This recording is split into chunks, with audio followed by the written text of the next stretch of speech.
கட்சி தொண்டர்களுக்கு முதலமைச்சர் மு.க.ஸ்டாலின் கடிதம் எழுதியிருக்கிறார். திமுக வேட்பாளரை எதிர்க்க முடியாமல் இடைத்தேர்தலை அதிமுக, பாஜக உள்ளிட்ட கட்சிகள் புறக்கணித்திருக்கின்றன என்று அந்த கடிதத்தில் அவர் குறிப்பிட்டிருக்கிறார். ஈரோடு கிழக்கு தொகுதி இடைத்தேர்தல் நெருங்கும் நிலையில் கட்சித் தொண்டர்களுக்கு முதலமைச்சர் மு.க.ஸ்டாலின் இந்த கடிதத்தை எழுதியிருக்கிறார். திமுக வேட்பாளரை எதிர்க்க முடியாமல் இடைத்தேர்தலை அதிமுக, பாஜக கட்சிகள் புறக்கணித்துள்ளன என்று முதலமைச்சர் அதில் குறிப்பிட்டிருக்கிறார். திமுகவை எதிர்க்கும் துணிவின்றி சில உதிரிகளை தூண்டிவிட்டு மறைமுக யுத்தம் நடத்த நினைக்கின்றனர் என்றும் அதில் கூறியிருக்கிறார். நானே நேரில் வந்து வாக்கு சேகரித்ததாக கருதி திமுக வேட்பாளருக்கு வாக்களிக்க வேண்டும் என்றும் முதலமைச்சர் மு.க.ஸ்டாலின் கட்சித் தொண்டர்களிடம் வலியுறுத்தியிருக்கிறார். திமுகவை எதிர்க்கும் துணிவின்றி சில கட்சிகள் உதிரிகளை பயன்படுத்துவதாக அதில் கூறியிருக்கிறார். ஈரோடு கிழக்கு தொகுதி இடைத்தேர்தல் நெருங்கும் நிலையில் கட்சித் தொண்டர்களுக்கு முதலமைச்சர் மு.க.ஸ்டாலின் கடிதம் ஒன்றினை எழுதியிருக்கிறார். அதில் திமுகவை எதிர்க்க முடியாமல் இடைத்தேர்தலை அதிமுக, பாஜக உள்ளிட்ட கட்சிகள் புறக்கணித்திருக்கின்றன என்று கூறியிருக்கிறார். திமுகவை எதிர்க்கும் துணிவு இன்றி சில உதிரிகளை தூண்டிவிட்டு மறைமுக யுத்தம் நடத்த நினைக்கிறார்கள் என்று அதில் குறிப்பிட்டிருக்கிறார்.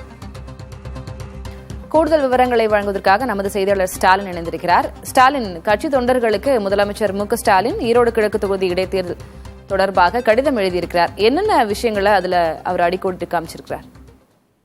திலகவதி, பிப்ரவரி 5ஆம் தேதி ஈரோடு கிழக்கு சட்டமன்ற தொகுதிக்கான இடைத்தேர்தல் நடைபெறும் நிலையில நாளை மாலையுடன் இந்த பிரச்சாரம் நிறைவு பெறுகிறது. இந்நிலையில ஈரோடு கிழக்கு இடைத்தேர்தல் தொடர்பாக அங்க இருக்கக்கூடிய வாக்காளர்களுக்கும் திமுகவினருக்கும் தமிழ்நாடு முதலமைச்சர் தற்போது கடிதம் ஒன்றை எழுதியுள்ளார். இந்த கடிதத்தில் ஈரோடு கிழக்கில் திராவிட முன்னேற்ற கழகம் போட்டியிட வேண்டும் என்று கட்சியினர் விரும்பியது மட்டுமின்றி அரசியல் சூழலை நன்குணர்ந்த தோழமை கட்சியான காங்கிரஸ் பேரியக்கமும் தீர்மானித்து அறிவித்ததை தொடர்ந்து திமுகவின் வேட்பாளராக ஈரோடு கிழக்கு தொகுதிக்கு வி.சி. சந்திரகுமார் களமிறக்கப்பட்டுள்ளார். அமைச்சர் முத்துசாமி அவர்கள் தலைமையில் தொடர்ச்சியாக கட்சி நிர்வாகிகள், உடன்பிறப்புகள் தொகுதியின் ஒவ்வொரு வீடாக சென்று கழகத்துடைய மூன்றரை ஆண்டு கால திராவிட மாடல் ஆட்சியின் சாதனைகளை எடுத்துரைத்து வாக்கு சேகரித்து வருவதாகவும் கழக அரசின் சாதனை திட்டங்களால் ஒவ்வொரு குடும்பமும் பயன்பெற்றிருப்பதால் தங்கள் வாக்குகள் உதயசூரியனுக்கே என்று ஈரோடு கிழக்கு வாக்காளர்கள் உறுதியளித்து வருவதாகவும் தமிழ்நாடு முதலமைச்சர் தெரிவித்துள்ளார். உங்கள் ஒருவனாக எனது தலைமையிலான திராவிட மாடல் ஆட்சியில் ஈரோடு மாவட்டத்தின் நலன் சார்ந்த பல திட்டங்கள் ஏற்கனவே நிறைவேற்றப்பட்டுள்ளதையும் தமிழ்நாடு முதலமைச்சர் பட்டியலிட்டுள்ளார். மாவட்டத்தின் அடிப்படை கட்டமைப்புகள் மேம்படுத்தும் வகையிலும் ஈரோடு மாவட்டத்தின் சிறப்புமிக்க நெசவு தொழில், வணிகம் ஆகியவை வளர்ச்சி பெறும் வகையில் பல திட்டங்களை ஏற்கனவே திமுக அரசு நிறைவேற்றியுள்ளதையும் தமிழ்நாடு முதலமைச்சர் தற்போது தெரிவித்துள்ளார்.